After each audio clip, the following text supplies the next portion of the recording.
আসসালামু আলাইকুম রহমতুল্লাহি বারাকাতুহু। আশা করি সবাই খুব ভালো আছেন। যে যেখান থেকে ভিডিও দেখছেন আল্লাহর রহমতে সুস্থ আছেন। আমার বাসার থেকে বেশি দূরে না, কিছু ওয়াটারফলস আছে। এখানে ওয়াটারফলসগুলো হচ্ছে সামারে, ওই যে সামনে যে জায়গা দেখুন এখানে সুইমিং করা যায়। তো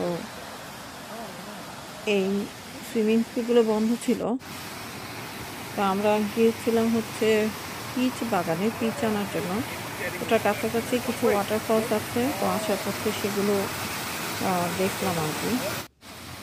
এগুলো হচ্ছে স্টেট পার্ক, মানে এই ফলসগুলোকে ঘিরে আপনার একটা পার্কের মতো করা, যেখানে পার্কিং করা যায় গাড়ি এবং রেস্ট রুম থাকে।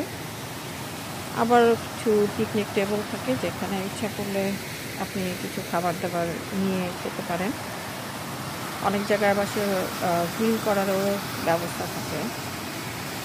আর সুইমিং করার ব্যবস্থা যখন থাকে তখন বাচ্চারা সুইমিং করে, বা সুইমিং ঠিক না, বাচ্চারা খেলে আর কি। তো ভালো ব্যবস্থা আছে, ভালো লাগে আসলে। তো মানুষ সাধারণত সারাদিনের জন্য এই পার্কগুলোতে যায়। তা আমাদের ওইভাবে যাওয়া হয় না। আমরা যদি কাছাকাছি কোথাও যাই তখন একটু মিনিট পাঁচেকের জন্য দেখে আসি আর কি। এই এগুলো হচ্ছে ইথাকাতে। ইথাকা হচ্ছে নিউ ইয়র্ক স্টেটের নর্থের একটা জায়গা। এখানে কর্নেল ইউনিভার্সিটি আছে, আর পুরো জায়গাটা হচ্ছে পাহাড়ি। দেখতে ভালো লাগে, অনেকেই বেড়ানোর জন্য আসেন। ভিড় থাকে, প্রচুর ক্রাউডেড থাকে এখানে। বেশ কতগুলো পার্ক আছে, স্টেট পার্ক। তো সেগুলোতে যাওয়ার রাস্তাটাই হচ্ছে ইথাকা। তো আমরা ওইখানে একটা ফার্মে গিয়েছিলাম, গত বছর ওই ফার্মে গিয়েছিলাম পিচ আনার জন্য। তো ওদের অনেক কিছু আছে, মানে অ্যাপল, পিচ, এছাড়া পেয়ার, গার্লিক এবং আরও অনেক ভেজিটেবল আছে, যেগুলো আমরা নিয়ে আসিনি, প্লাম। তো আমরা শুধু পিচই এনেছি। তো পিচ হচ্ছে এখন পিচের সিজন। যারা পিচ ফলটা দেখেননি, মানে বাংলাদেশে তো পিচ ফলটা হয় না, এটা হচ্ছে অনেকটা কমলা কমলা ধরনের এবং অ্যাপেলের মতোই দেখতে, একটু টক টক, মিষ্টি না আর কি। এবং গাছগুলো অ্যাপেলের গাছের মতো, মানে ধরুন পেয়ারা গাছের মতো আর কি। পেয়ারাটা দেখতে সবুজ, পেয়ারটা হচ্ছে পেয়ারার মতো, এবং পিচটা গাব বলে বাংলাদেশে, যে গাব ফলের মতো আর কি, কিন্তু কালারটা হচ্ছে অরেঞ্জ কালারের মতো। তো যেমন জামা কাপড়ে বলে যে পিচ কালার, যেটা বলে, এটা আসলে অরিজিনাল ওই পিচটা দেখতে এক্স্যাক্টলি ওরকমই আর কি। তো গাছ থেকে নিয়ে আসলে ফ্রেশ থাকে অনেক দিন, দোকানেরগুলো সফট থাকে। তো গত বছরও আমার বড় ছেলেকে আর ছোটো ছেলেকে নিয়ে এসেছিলাম। তো এবার বড় ছেলেটা নাই এখানে, ছোটোটাকে নিয়ে আসলাম। আমরা যেদিন গেলাম সেদিন হচ্ছে শনিবার ছিল। তো আর অনেক লোকজন ছিল, তারা দেখলাম ছবি তুলছে। আসলে গাছ থেকে পেড়ে খেতে যে কোনো জিনিসই ভালো লাগে। তো আমার দাঁতের সমস্যা, আমি এরকম খেতে পারি না, ওটাকে ভালো করে পেস্ট করে খেতে হয়। তো এখানে হচ্ছে বিভিন্ন সিজনে বিভিন্ন ফল হয়। আমাদের এখানে সামার চলে যাওয়ার পরে কিন্তু আবার এইসব থাকবে না, তখন আমরা আবার হাইবারনেশনে চলে যাব। বাংলাদেশের বেশ কিছু নিউজ দেখলাম, যেটা আসলে দেখলে এত কষ্ট লাগে।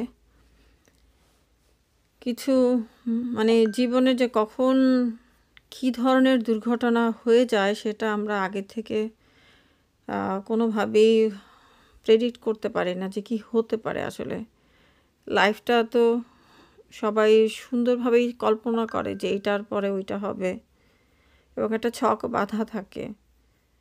ছেলে মেয়ে হলে যে ছেলে মেয়ে বড় হবে, লেখাপড়া করবে, তারপরে তাদের বিয়ে শাদী হবে, এরপর তাদের নাতি-নাতনি হবে। আমরা ধরেই রাখি যে এইরকমভাবে সাইকেলটাই যাবে এবং তারপরে একসময় আমরা বৃদ্ধ হব। তারপরে হয়তোবা কোনো রোগে পড়ে মারা যাব। তারপরেও বৃদ্ধ হলেও কিন্তু আমরা আসলে মানে দুনিয়া থেকে যেতে চাই না। সবাই চাই কোনো না কোনোভাবে দুনিয়াতে থেকে যাওয়ার জন্য। তা আল্লাহ আমাদের সবাইকে দুর্ঘটনার হাত থেকে রক্ষা করুক। সবাই সুস্থ থাকুক। গাজাতে লোকজনের খাবার নাই। ছবিগুলো দেখলে খুব খুব কষ্ট হয়।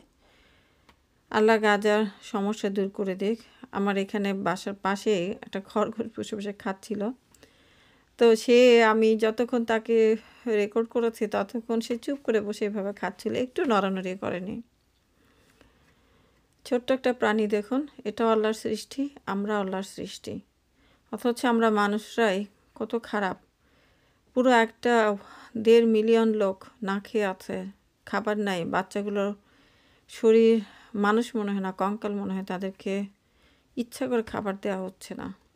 যত জালিম আছে আল্লাহ সব জালিমগুলোকে শাস্তি দিক, দুনিয়াতে, আখিরাতে, কবরে, সব জায়গায়। আর যাদেরকে উপরে জুলুম করা হচ্ছে আল্লাহ তাদের উপর থেকে জুলুমগুলো সরিয়ে নেক, আল্লাহুম্মা আমিন। এগুলো হচ্ছে হাইড্রানজিয়া। তো বেগুনি কালারের, দেখতে সুন্দর লাগে আসলে। কত সুন্দর ফুল দেখুন, কত সুন্দর। আল্লাহর সৃষ্টি অপূর্ব সুন্দর। মানুষ কেন খারাপ কাজ করে, খারাপ ব্যবহার করে? ভালো হতে পারে তো, ভালো হওয়ার জন্য তো পয়সা লাগে না, তাই না? ইচ্ছা শক্তি যথেষ্ট। আপনি কেন একজনের উপর জুলুম করবেন? আর যারা জুলুম করে তারা জুলুম করে কি করে ঘুমায়? আমার খুবই অবাক লাগে আসলে। এই ফুলগুলো দেখতে ল্যাভেন্ডারের মতো, কিন্তু এটা কিন্তু ল্যাভেন্ডার না, এগুলোর কোনো গন্ধ নাই। এরকম দেখতে সুন্দর গন্ধহীন অথবা দুর্গন্ধযুক্ত ব্যবহার নিয়ে মানুষ আছে। এরা বাইরে দিয়ে দেখতে সুন্দর কিন্তু ভিতরে পচা। আপনি ধরুন একটা স্ট্রবেরির প্যাকেট অনেক সময় নিয়ে আসি আমরা, দেখা যায় উপরের দিকে ভালো স্ট্রবেরি, নিচের দিকে ভালো স্ট্রবেরি, মাঝখানেরগুলো পচা থাকে অনেক সময়। ঠিক সেই রকম কিছু মানুষ আছে হিপোক্রেটস, তাদের বাইরের ব্যবহারটা সুন্দর, ভিতরের ব্যবহারটা কুৎসিত। আল্লাহ আমাদের সবাইকে সুমতি দেখ, ভালো রাখুক।